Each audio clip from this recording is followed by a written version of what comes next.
So as you know, this is the climactic finale of Caesar's battle against humanity. Why do audiences need to witness the end? Wow, that's a huge question.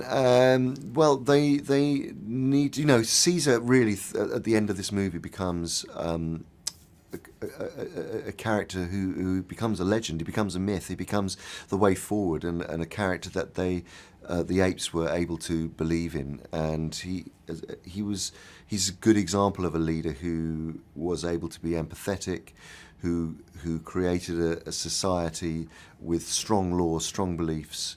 And other than his journey in War for the Planet of the Apes, which pitched him into a journey of revenge and hatred and rage, he finds himself again. So by the end of this movie, there's a resolution. He has had that Moses-like journey. He has taken them to the promised land, and he now has done what he set out to do. And so there's, in a way, it feels the right time to let go and let the next generation make it into a Planet of Apes. And what do you think people will find relatable about Caesar's journey? I think there are two things. People will understand what the events that happen at the beginning of this movie, the loss that Caesar faces and can't deal with.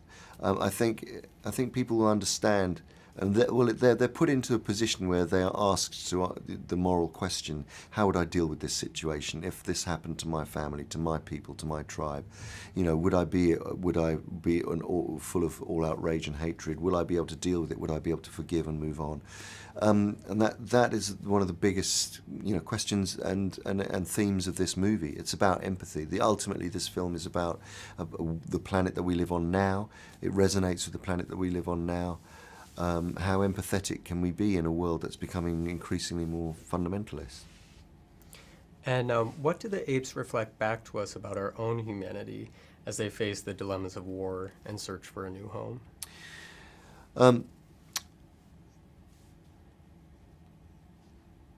Well, the entire franchise, the entire story system is built around a metaphor of apes reflecting humanity.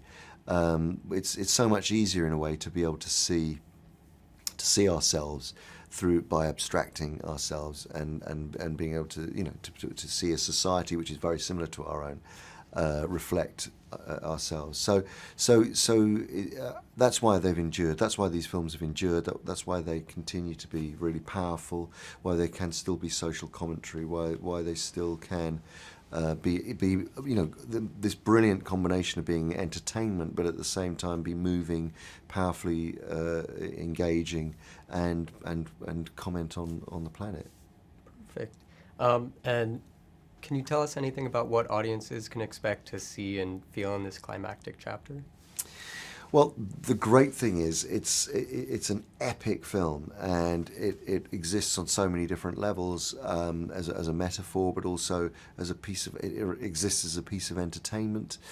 It's very, very moving. It's emotionally engaging. It has great humor in it too, and pathos, and it's very surprising. It's unpredictable. It's an action movie, but at the same time, it's not overly spectacular, so that it feels gratuitous. It's beautifully directed and focused, so that you're taken on a journey that you really don't, you really can't second guess what's going to happen next. And even when you start to get close to it, the twists and turns take you away from those moments. So I think they can see something which is beautifully judged, amazingly well acted across the board, with really exciting characters, and a very, very moving outcome. Wonderful. Thank you so much. Thank you. Hi Lisa, here with some interesting movie extras facts for you. One of the earliest animation techniques was stop motion. It was first used in the late 1890s. Notable uses of stop motion include King Kong from 1933 and the skeleton skirmish in Jason and the Argonauts from 1963. Now, Toy Story, the first feature-length animated film to be created with CGI, generated 1,000 gigabytes of data and required 800,000 machine hours of editing. Are you an animation movie fan? Let me know in the comments below and subscribe to our channel and check the notification bell to always be up to date with all the latest releases.